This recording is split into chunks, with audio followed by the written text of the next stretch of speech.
Now, we have created some variables. We know about a bit of naming conventions. But how can we actually show this information to the user that in my code, this is the value of a variable? Or let's say we want to show any piece of information to the user. We want to show some piece of information to the user. This can be our variable. This can be something else also, right? So in order to do that, we have a concept of functions. Functions we are going to discuss in very in-depth also later when we will start with functional programming. But for the time being, you can assume functions as a black box.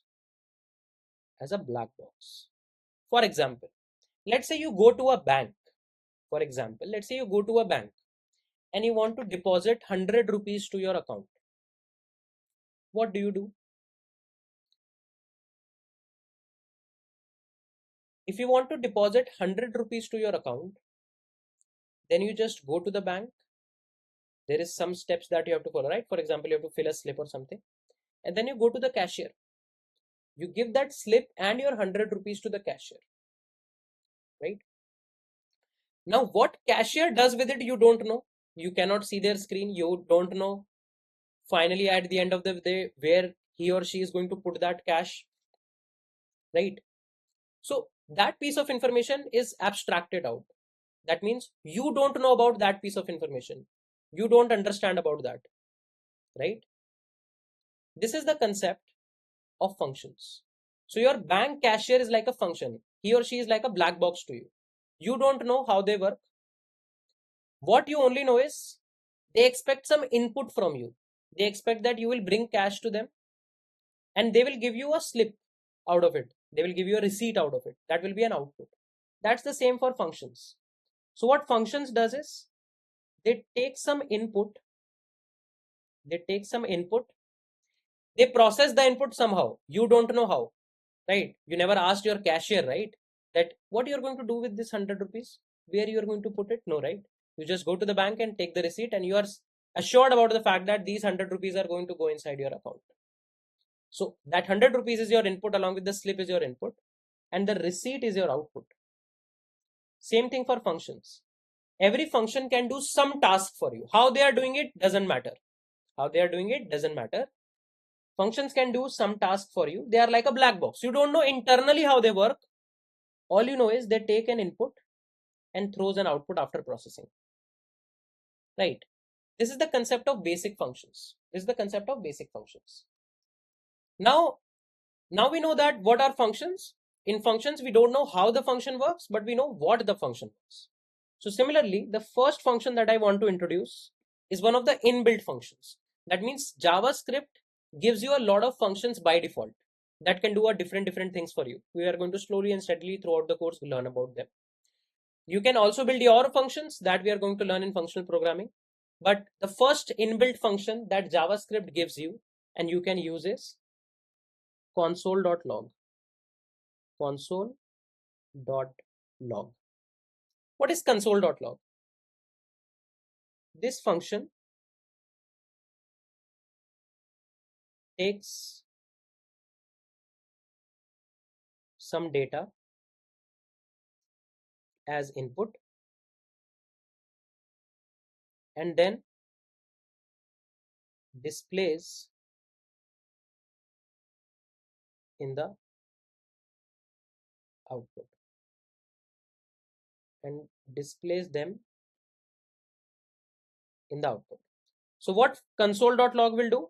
Console.log function is actually going to take some input and whatever is the input, it is going to display them. So generally how a function looks like?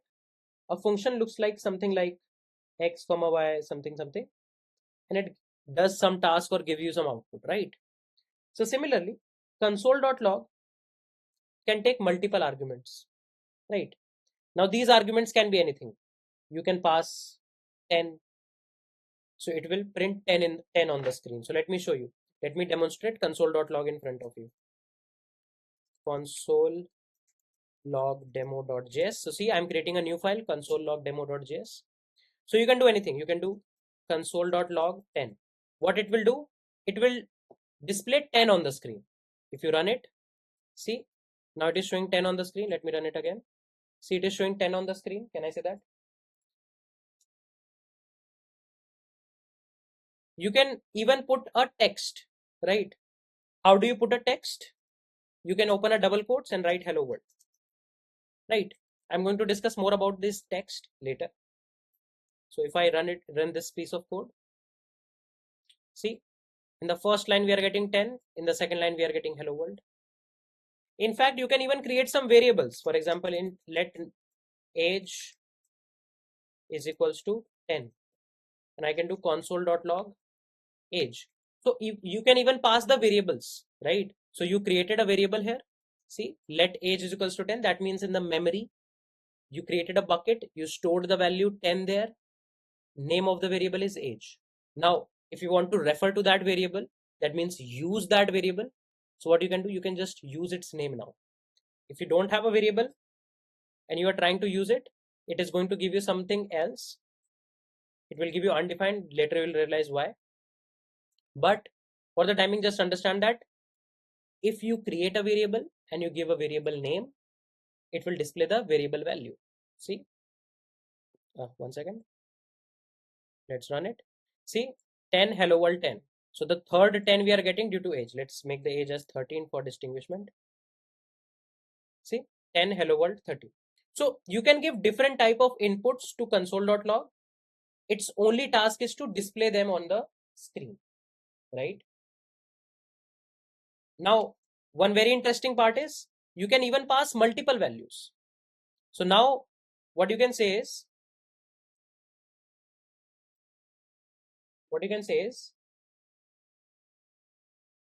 if we have two different console.log, then both of them displays / prints output in different lines, right? You can even see that. When I have three different console.log, they are printing in three different lines. Whereas we can also pass multiple values. Together to console.log,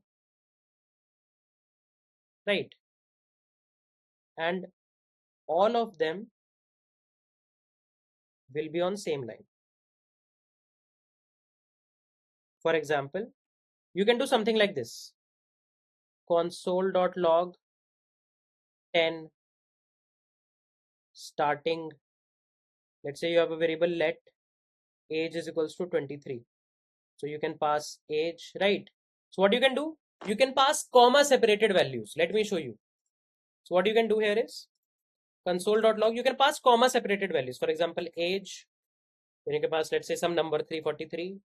You can pass some text, some random text. You can pass more numbers, 45, right? So now you can see I have passed these four different values, comma separated, everything is separated by comma, in one console.log. So if I run it, you can see these four values are coming in same line, space separated. Everything is separated with a space, right? But if you put different console.logs, it is going to print in different lines. For example, console.log 10 and console.log hello world are two different console.logs. It is going to print in two different lines. If you want to put in same line, you can see you can put multiple values comma separated, and that will give you everything in the same line.